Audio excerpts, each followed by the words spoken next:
నేను మిమ్మల్ని లైక్ చేసుకోమని అడగట్లా, సబ్స్క్రైబ్ చేయమని అడగట్లా. భారత్ మాతాకి జై అని ఒక్క కామెంట్ చేయండి చాలు. మీరు ఇచ్చే ఒక్క కామెంట్ మాకు కొన్నంత బలం, నాకు కానీ మా టీంకి కానీ. ఒకే ఒక కామెంట్ చేయండి. 100 కామెంట్లు టార్గెట్ పెట్టుకున్నాం. భారత్ మాతాకి జై అని కామెంట్ ఇవ్వండి.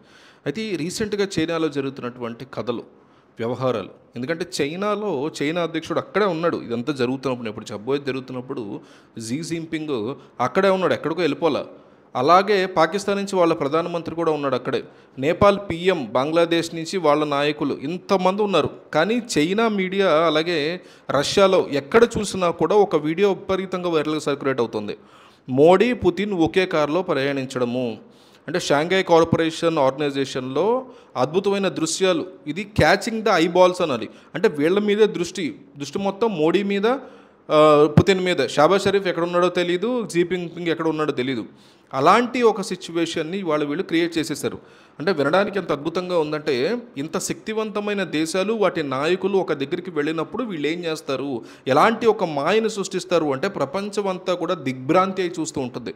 వెస్టర్న్ మీడియా అనండి, ఈ వీడియోస్ చూస్తున్న డొనాల్డ్ ట్రంప్ అనండి, ఇక్కడ ఏం జరుగుతుంది, వీళ్ళు కలిసిపోయారు అది వేరు, కానీ ఆ డ్రామాని వీళ్ళు అన్ఫోల్డ్ చేసే విధానం మీరు చూస్తే కనుక టాప్ మోస్ట్ లీడర్స్ మాత్రమే ఇట్లా ఆలోచించగలరు. షాంఘై కోఆపరేషన్ ఆర్గనైజేషన్ యొక్క సమ్మిట్ జరుగుతుంది. ఒకవైపు ఏమో జిన్పింగ్, మోడీ, పుతిన్ కూర్చుని ఉన్నారు. కామన్ వెన్యూ అది, మాట్లాడుతున్నారు. ప్రపంచంలో మీకు తీవ్రవాదము, సెక్యూరిటీ, ఎనర్జీ, ట్రేడ్ ఇవన్నీ మాట్లాడుతున్నారు. ఫైన్. ఇందులో మీరు ముఖ్యంగా గమనించాల్సింది, రాజ్నాథ్ సింగ్ చైనా వెళ్ళినప్పుడు సేమ్ ఎస్సీఓ డిఫెన్స్ మంత్రుల సమ్మిట్, అక్కడ ఆ డాక్యుమెంట్లో నేను సంతకాలు చేయనని చెప్పేసి వెనక్కి వచ్చారు. ఎందుకు, పహల్గామ్ దాడులకు సంబంధించినటువంటి రెఫరెన్స్ ఆ పేపర్స్లో లేవు, ఆ డాక్యుమెంట్స్లో కనిపించలేదు. సో నో అన్నాడు ఆయన. ఇవాళ మీరు గమనిస్తే మీ దేశ ప్రధానమంత్రి అక్కడ ఉన్నప్పుడు ఒకవేళ పొరపాటున పహల్గామ్కి సంబంధించినటువంటి రెఫరెన్స్ లేదు అనుకోండి, మీకు ఎలా ఉంటుంది? మోడీ సంతకం చేయను అనేది కాదు, కానీ దులిపి పారేస్తాడు, ఊరుకోడు. సో పహల్గామ్ అనేది ఘోరమైన సంఘటన. ఈ తీవ్రవాదుల్ని పాకిస్తాన్ ప్రధానమంత్రి కూడా అక్కడే కూర్చుని ఉన్నాడు. అందరికీ తెలిసి ఇది పాకిస్తాన్ టెర్రరిజం అనేది, అయినా కూడా రెఫర్ చేశారు, మోడీ సంతకాలు చేశారు. సో ఇప్పుడు ఎస్సీఓ సమ్మిట్ అయిన తర్వాత, అంటే ఇలాంటివి మీరు చరిత్రలో ఎక్కడ చూడరు, ఎప్పుడు చూడరు. ఇక ఒక దేశ నాయకుడి కోసము వ్లాదిమిర్ పుతిన్ లాంటి వ్యక్తి 10 నిమిషాల పాటు కారులో వెయిట్ చేయడం. గ్లోబల్ లీడర్స్ ఎవరైనా పుతిన్ కోసమే వెయిట్ చేయాలి, ట్రంప్తో సహా. ఎవరి కోసం ఇతను వెయిట్ చేయడు. అలాంటిది మోడీ కోసం 10 నిమిషాల పాటు తన కారులో కూర్చుని పుతిన్ వెయిట్ చేశాడు. ఇది ఎలాంటి ఒక షాకింగ్ వార్త అంటే, వెన్యూలో మీటింగ్ అంతా అయిపోయింది. ఇతని యొక్క సైడ్ ఆర్ఎస్ అని చెప్పుకుంటారు, మేడ్ ఇన్ రష్యా. తన యొక్క సెడాన్ని ఆర్ఎస్ అని పిలుస్తారు. మేడ్ ఇన్ రష్యా, చాలా గొప్ప సెడాన్గా పిలుస్తారు దాన్ని.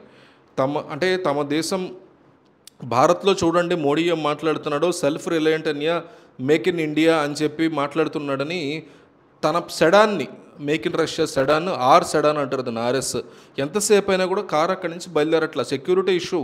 రష్యా అధ్యక్షుడు అంతసేపు అక్కడ కూర్చుని ఉంటే ఏం జరుగుతుంది ఎవరికి అర్థం కాల. సడన్గా మోడీ 10 నిమిషాల తర్వాత నడిచి వచ్చి నేరుగా పుతిన్ కారు ఎక్కి ఆయన కూర్చున్నాడు. దాంతో ఒక్కసారిగా రష్యా టుడే కానీ వెస్టర్న్ మీడియా మొత్తం కూడా బిత్తరపోయి చూసింది అప్పటికప్పుడు. అంటే మీరు గమనిస్తే ఇదే అలస్కాలో జరిగిందనుకోండి, డొనాల్డ్ ట్రంప్ కారులో పుతిన్ కూర్చున్నారంటే టోటల్ వ్యవహారం వేరే. కానీ వీళ్ళు ఎక్కడున్నారు? చైనాలో ఉన్నారు. చైనాలో అన్నప్పుడు మీకు అనిపించాలి వీరిద్దరూ మాట్లాడుకోవాలి.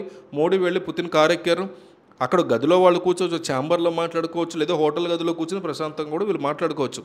కానీ కారులో కూర్చోవడం ఏంటనేది ఇంట్రెస్టింగ్ పాయింట్. అంటే రిడ్స్ కార్ట్ అని ఒక హోటల్ ఉంది. ఆ హోటల్ దాకా భారత్ రష్యా మధ్య బైలేటరల్ మీటింగ్ అనేది ఉంటుంది. అక్కడ వీళ్ళు మాట్లాడుకుంటారు, చైనా పాకిస్తాన్ అక్కడ ఉండదు. సో ఈ వెన్యూ దాకా వెళ్ళాలి. వీళ్ళిద్దరు కలిసి కారులో వెళ్తున్నారు ఈ వెన్యూ కోసం. అంటే ఈ సెడాన్ ఎలా ఉంటుందంటే, డ్రైవర్ ముందు మధ్యలో ఒక తెర ఉంటుంది. వీళ్ళు ఏం మాట్లాడుకుంటారని డ్రైవర్కు, సెక్రటరీకు ఎవరికి వినిపించదు. తర్వాత ఒక బటన్ నొక్కి వీళ్ళు ఇన్స్ట్రక్షన్స్ ఇవ్వచ్చు. అలాంటప్పుడు పుతిన్, మోడీ కారులో ఏం మాట్లాడుకున్నారనేది బిగ్గెస్ట్ డిస్కషన్. ఇంకొక షాకింగ్ వార్త ఏంటంటే, ఈ కారు నేరుగా వెళ్ళి ఆ హోటల్ దగ్గర ఆగింది. 45 నిమిషాలు వీళ్ళు కారులోంచి బయటికే రాలేదు. అంటే ఎంత ఇంపార్టెంట్ ఇష్యూ ఉంటే, మామూలుగా ఈ స్థాయిలో మ్యాక్సిమం 10 నిమిషాలు మాట్లాడుకుంటారు, ఇంకా ఎక్కువైతే 15 నిమిషాలు మాట్లాడుకుంటారు. మంత్రులు ఉంటారు, అధికారులు ఉంటారు, వాళ్ళన్నీ రాసుకుంటారు, మినిట్స్ ఆఫ్ ద మీటింగ్ అని రాసుకుంటారు. మనం కూడా రాసుకుంటాం కదా మినిట్స్ ఆఫ్ ద మీటింగ్. అట్లా ఫైనల్గా ప్రెస్కి చెప్తారు, ఇట్లాంటి మాట్లాడుకున్నాము అండ్ ఇట్లాంటి నిర్ణయాలు తీసుకున్నాము అని చెప్పేసి ప్రెస్కి చెప్తారు.